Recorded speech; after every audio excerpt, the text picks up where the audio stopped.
Everyone wants to build wealth, but many people do not even make it past the first door. Because the truth is, there are enemies that are silent but relentless that are trying to prevent you from getting there. And these aren't just merely obstacles, these are forces that can sabotage you from success before you even know what's happening, not to mention have some sort of plan of defense. So in this video today, I'm going to reveal to you the 4 enemies of wealth that you need to be on guard for and how to know if you are actually up against one of them right now. The first enemy of wealth is fear, and this could be fear of success, fear of failure, or simply fear of the unknown. This is that feeling you get when you walk up to this alleyway and you have been told that if you just get past this dark alley, that right beyond it, all the smoke will clear and you will see the exact life that you have envisioned. But you have to get through the alley first. And most of us get so paralyzed by fear that we don't take the next step forward. And how can you know for sure if this is an enemy that you're facing? Where here are some of the symptoms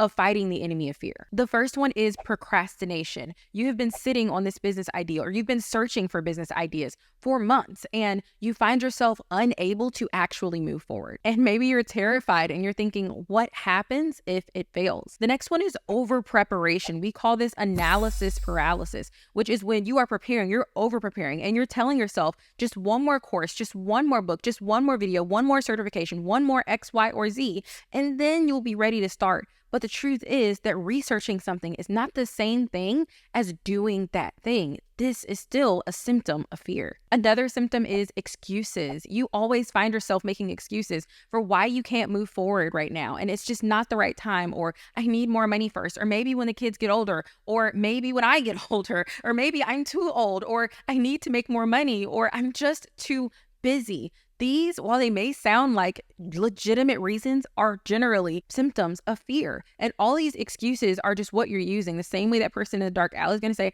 actually, didn't I leave that roast on in the oven? I should go back home and check that. And then I'll come back to the alley. Or, hey, did you hear that over there? Maybe we should go check that other thing out. These are all excuses, and you're just procrastinating going down that dark alley to get to the place that you want to on the other side. And what's funny is fear as an inclination was initially put in us to protect us. When we were out hunting and gathering, when we were living in caves, swinging from the trees, whatever, that is when fear was actually a very useful thing that was there to keep us safe. But in our modern day and age, where we are not constantly faced with life-ending threats, fear is one of the things that we have to most get over in order to change, because our minds know that where we are at is currently safe. And even if it is uncomfortable, we still view it as safe because we know what it is. But in order to get past that, we have to overcome the enemy of fear and be able to be comfortable with being uncomfortable so that we can change our situation and therefore change our lives. And the first place that fear has to be overcome is in your mind. And so here's the solution. Fear wants confidence. That is the false antidote, but it's not going to actually get you there. Confidence does not solve fear, because the only way to become confident in something is to become competent in it. So that would be like saying, you know what, I need a flashlight. And once I get that flashlight and I can see in the dark alley, then I'll be able to move forward. Well, you know what, God, I know you told me to take this step, but once I can see that entire staircase, I'll be super confident and then I can walk the whole way up. No, that's not how it works. We have to get over fear, not with confidence, but with courage. This is not fake it until you make it. This is do it until you get it. Courage is not the absence of fear. It's moving ahead in spite of it. When fear whispers that you are not ready, courage takes the first step anyway. And it's in that first step and every single one that follows it that is what makes the change and strips fear from you. When you see that there is truly nothing to be afraid of, especially for us believers who know that even as we walk through the valley of the shadow of death, that God is with us. And when you embrace courage as your weapon against fear, you will find that the things that you once dreaded are often not even as formidable as they seemed. Just like a little kid who's scared of the dark, and when you turn on the light finally, and you can look and see, they realize that the thing that they thought was going to end their life was merely their coat hanging up in the closet. And so what happens after you conquer fear? Well, that's when our next enemy comes into town. And the enemy number 2 is doubt.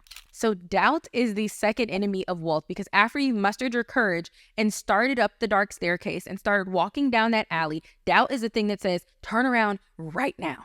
you're making a mistake. This is the wrong thing to do. We got to go back. We got to get out of the alley, go back where we came from. We cannot continue moving forward. This was the wrong decision. Do you have that voice in your mind that's telling you once you've made a decision to constantly question it? Here are some other signs that you may be facing this enemy. Self-sabotage. You start to make progress, but then you find ways to undermine your own success, whether it's by second guessing your decisions and constantly finding yourself going back to the drawing board, or it's hesitating at crucial moments, or convincing yourself that you don't even deserve success. And this is something Christians do all the time, that self-sabotage, that doubt actually forces them to rethink what they even believe that God has called them to, or is telling them to work towards, or the wealth that he has enabled us to create. And then they talk themselves into poverty being better, although scripture says nothing of the sort. Doubt looks like shiny object syndrome. Side hustle queens, my side hustle queens, are we present? I used to be with you, so I understand. But this is another symptom of doubt. When you think that just changing your business model every 5 seconds, you do something for a little bit and it doesn't work immediately, and so you shift. Oh, now I'm doing affiliate marketing. Oh, now I'm doing MRR. Oh, now I'm doing course creation. Oh, digital products. Oh, drop shipping. You have tried everything in the book, and at some point you have to wake up and understand that it's not the side hustle. It's your mind playing tricks on you, and that enemy of doubt creeping in and controlling you to the point where you can't even do something and commit to it because you're always scared it's the wrong thing. And if I can tell you this just as like a little spoiler, it's not that it's the wrong thing. Sometimes that is, very rarely, but every single side hustle you see out there can make you money if you make it work. If you stick with it and actually are following a plan from someone who knows what they're talking about, that's not the problem. This is a symptom of doubt. Another thing that doubt looks like is inconsistent effort. Your commitment to your goals, it wavers because you doubt whether or not they're achievable. Some days you're all in, and other days you feel like giving it up and like it's not even worth it. And another example of doubt can be seeking external validation. So despite receiving positive feedback or encouragement from others, you struggle to believe in your own abilities, and you constantly look for external validation, which is so bad because sometimes it's not that it's not good, that what you're doing is not good, or that you don't know what you're doing. Sometimes you just don't know how to package it yet. And so just because you've been posting and no one is watching or liking the videos doesn't mean the content is bad. It just might mean that you don't have the marketing skills yet to be able to present it in a way that's attractive to other people. And when you learn that, then people will be able to see all the goodness you have to offer. But we have to know that our validation, again, should come from Christ and not from other people's opinions anyways. You see, again, the false cure to doubt is certainty. Like once I'm certain, once I'm sure that this is going to be the path that works, then I will take it. But that is a false cure. The real cure to doubt is faith, because doubt erodes at you and it makes you question your own worth and your abilities. But faith in the journey that you're walking through, faith in the outcomes that you're working towards in the process, and ultimately, and most importantly, faith in God, it rebuilds what doubt has tried to tear down. Faith is the belief in things that are not yet seen, and the trust that your efforts will bear fruit even if the harvest isn't immediate. Faith is what enables you to put the seed in the ground and to water it for days, for weeks, for months, even without seeing anything coming up, knowing that just because you don't see something at the top doesn't mean the roots are not growing deep in the ground. When doubt tells you to stop and turn around, faith is the voice that says, keep going.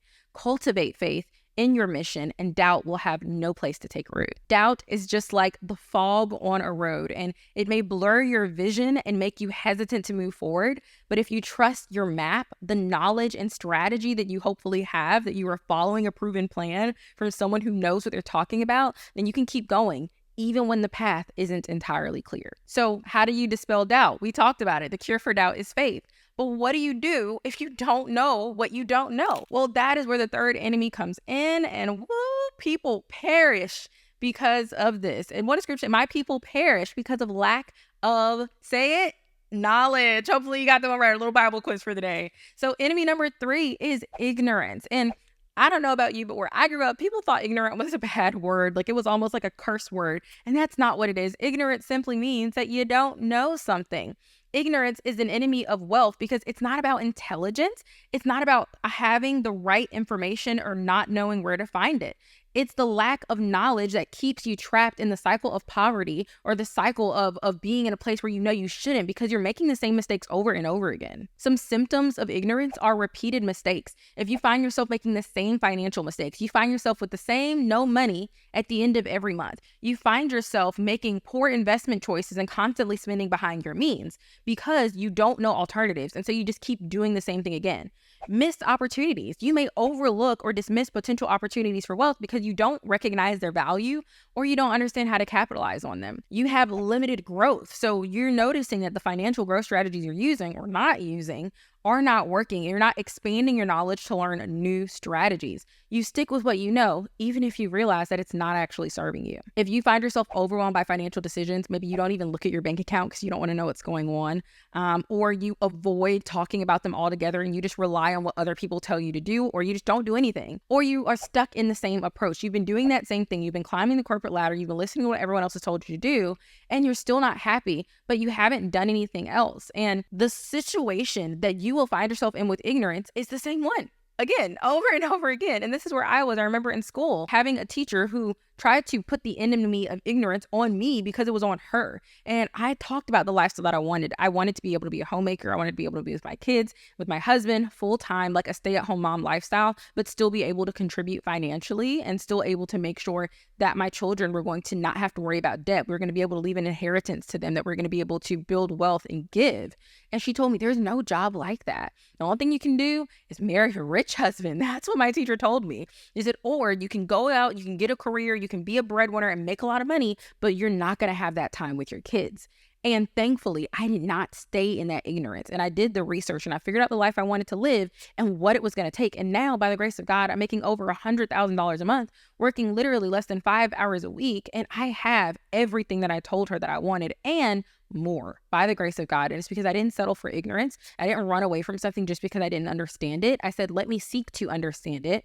And if anybody can do it, then that means I have the ability to potentially do it as well, because everything that we don't know, we can know. And everything we don't know how to do, we can learn to do. And when you have humility and a teachable spirit, that means that you can do just about anything out there and you can always sharpen your axe, even if it's dull. So what is the solution for this enemy? It's knowledge. The only cure for ignorance is knowledge. Seek wisdom, seek information, educate yourself relentlessly, and surround yourself with people who know more than you. Knowledge empowers you to make informed decisions, to spot opportunities, and to avoid costly mistakes. You're getting knowledge right now listening to this video, so high five to you. It's not just about accumulating information, but understanding it and applying it with what you learn. And with knowledge, you can gain the clarity to see through ignorance and to navigate your way to wealth. And ignorance is that silent thief of wealth that steals opportunities that you didn't even know existed. So once you have armed yourself with knowledge, you'll need to confront the final enemy, the most deceptive of them all. But before I tell you what it is, if you want knowledge on what I do and how to turn your skills to income, you can check out the free training below, which goes over everything step by step. But you probably don't want to miss this. So just remember that, come back around to it after we have talked about this fourth enemy, which is comfort.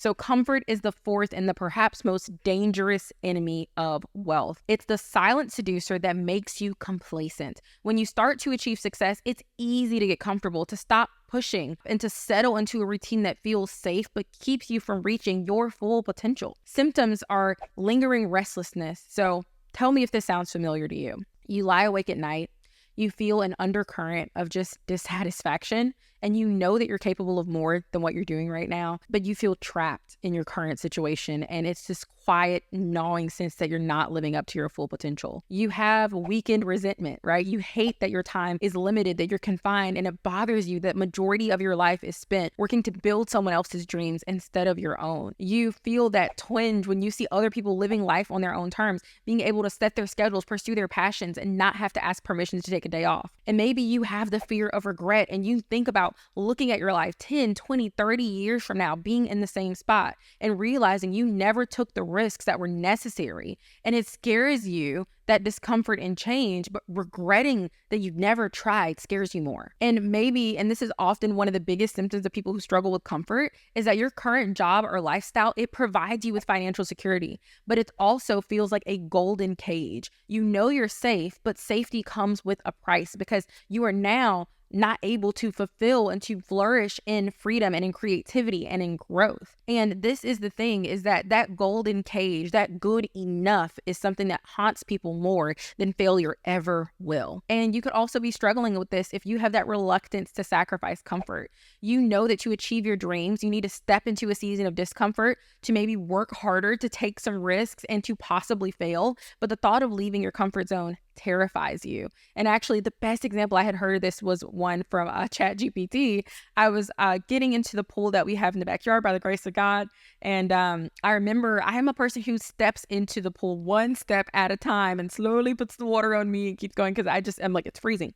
My husband is the type of person who jumps straight in cannonballs, puts his head right under the water, and just does it all at once. And so I'm a scientific person. I was curious if there's any biology behind it, any method, if it works better or the other. The short answer is no, there's not one that's scientifically better. But what was interesting was the distinction that was pointed out from one option to the other. And ChatGPT said this: when you jump in the pool, your body does go into a state of shock if the water is cold, and it is painful, but momentarily. And it is a lot of discomfort at one time, and then your body adjusts very quickly to the temperature of the water and to make yourself acclimated and adjust your body to do that, and then you're comfortable. But what about the method I was using? Tiptoeing in the water and just splashing water up on my leg. It said this method has less discomfort at once, but a lot more discomfort over an extended period of time. So you have a small quantity of discomfort for a much longer duration. And I said, that's something right there. That's what most people are doing. They are taking this small amount of discomfort. Well, my boss didn't approve my days. That's just how it is. Well, I don't have PTO, so I can't go on that trip. I have enough, but I don't have enough to give in the way that I want to. And, you know, somebody at church needs help with rent. My cousin needs a car. My niece just had a baby and I want to be able to bless her with a beautiful gift, but I don't have enough to really do it. And so you take the little bit of breadcrumbs that you were given and it's uncomfortable. But when you think about the discomfort of maybe starting a business and working and managing your job and your household and the business at the same time, that seems very uncomfortable. When you think about quitting your job, that seems very uncomfortable. But here's the thing: if you will get through that short season of discomfort, you can guarantee yourself a lifetime of a much more comfortable life for the rest of it. And that is the distinction that we have to make. And so how do we solve this? Comfort can seduce you into stagnation, making you content with good enough when you're capable of greatness. And the antidote to comfort is purpose. Because when you are driven by a deep sense of purpose, you are willing to endure discomfort for that purpose, to push beyond your limits, to sacrifice temporary ease for long-term fulfillment. Purpose gives your life meaning, fuels your ambition, and keeps you moving forward even when the road gets tough. And so with a clear purpose, comfort becomes irrelevant because it is about the mission. And this is why some of the most successful videos that I have ever done when I was consistently uploading on TikTok had been when I didn't feel like doing it, because I thought about you.